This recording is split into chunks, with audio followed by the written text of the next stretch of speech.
The relationship between Qatar and the United States is complex and in many ways dysfunctional. On the surface, there's a lot of benefit realized in the relationship between our two countries. Underneath that surface, though, something truly evil, I believe, is penetrating our shores, and the grip of that evil might be much stronger than anyone realizes. I'm Ben Hilton, and this is the Israel Guys. As the initial shock of the October 7th attack in Israel began to wear off, what followed was to many even more concerning. Hamas has always been hell-bent on destroying Israel. After all, it was literally in their charter up until 2017, so it didn't surprise me that they were actually attempting to follow through on their stated goal. What did surprise me, though, was how much support Hamas had in America. Israel hadn't even completed the process of hunting down Hamas terrorists still embedded in Israel from the attack, and already there were protests erupting across America, not against Hamas, but against Israel. And that really concerns me. America, while not officially a Christian nation, was founded on Judeo-Christian values, and those values are 100% in opposition to everything that Hamas stands for. Remember the videos? Trucks and motorcycles hauling hostages back to Gaza, and the swarms of civilians surrounding them and beating the hostages and spitting on them. Or in the case of the Bibas family, or in the case of jump on X and search for a Gazan woman that kept hostages. Too many platforms are censoring the brutality of not only Hamas, but also that of the Palestinian civilians who took part in the massacre. Go watch some of the videos on X of October 7th and take note of how the civilians in Gaza treated Israelis.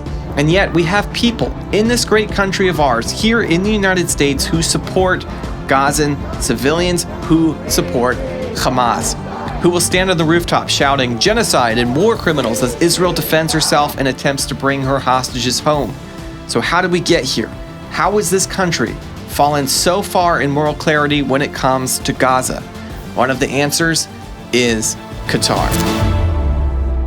Qatar is a tiny country in the Middle East. It is only 4,500 square miles in size, which is comparable to the state of Connecticut. We all know Israel is a small country, but Qatar is not even half the size of Israel.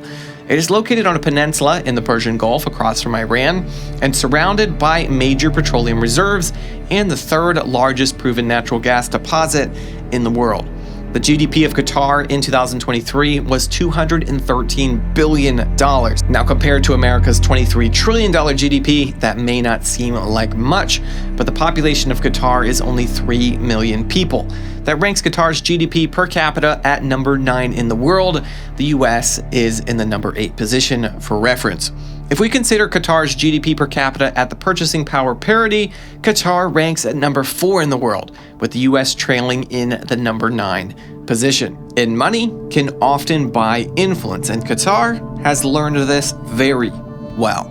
We'll get into exactly how Qatar is using their money to buy off sections of the United States in just a second, but first, since October 7th, thousands of Israeli children have been living in fear. Their homes have been destroyed and their loved ones killed. Their nights are filled with terror and their days with rocket attacks and hiding in bomb shelters. That's where the Shiloh Israel Children's Fund is answering the call, just like they have been doing for 20 years. They are a unique children's therapy center bringing emotional healing to Israel's children through trauma-focused therapy such as music, art, animal therapy, and so much more. After October 7th, the Israeli Ministry of Defense turned to the Shiloh Israel Children's Fund to assist in responding to the thousands of trauma victims that now need help. In response, they've launched new programs and expanded their treatment to allow more children than ever to access their unique and special therapy.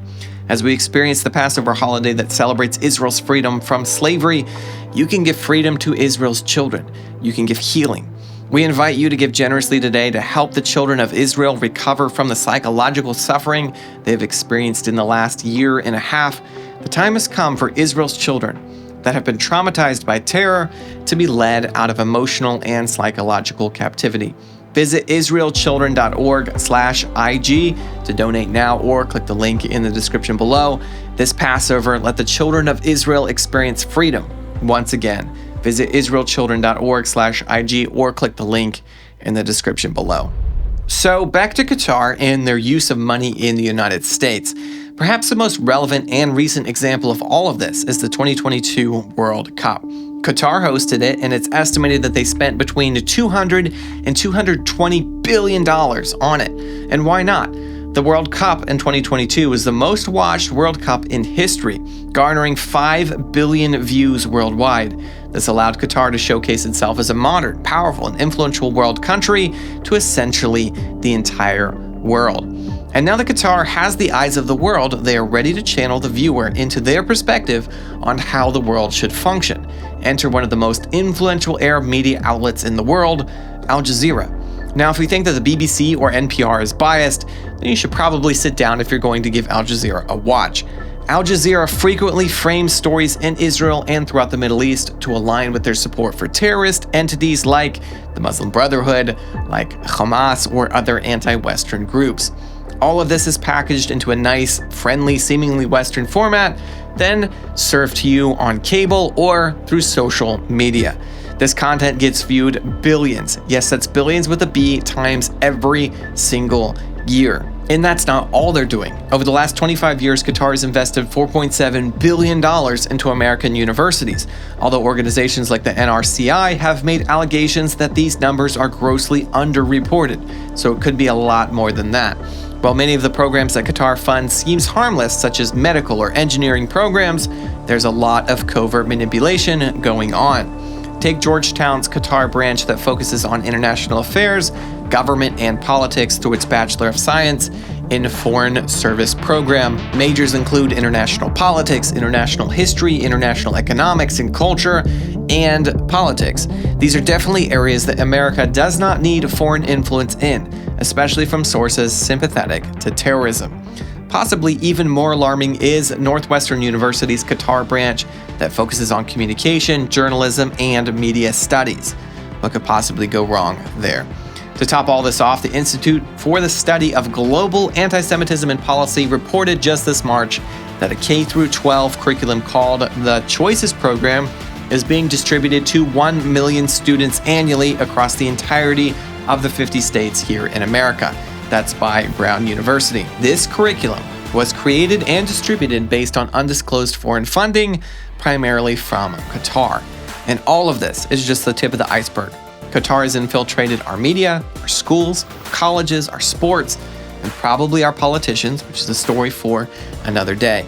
No wonder we have thousands of people taking to the streets to stand with Gaza just hours after Gazans murdered hundreds of Israelis on October 7th in some of the most barbaric ways imaginable. Over the last couple of years, Americans have become increasingly alarmed about the state of our physical borders, and probably rightly so. But something we may be missing is the fact that a lot of evil is infiltrating our country through much more than physical barbed wire and concrete. Qatar, you have no business in our media, no business in our politics or schools. Guys, don't forget to support Israel's children. The link is in the description below. Subscribe to the channel and share this video with a friend if you found it helpful. Get the conversation going down below in the comments. If you'd like to support our work here at The Israel Guys, head over to theisraelguys.com/donate. As always, stop listening to the lies and propaganda. Connect with the truth of what is happening in Israel. We'll be back here soon here at The Israel Guys.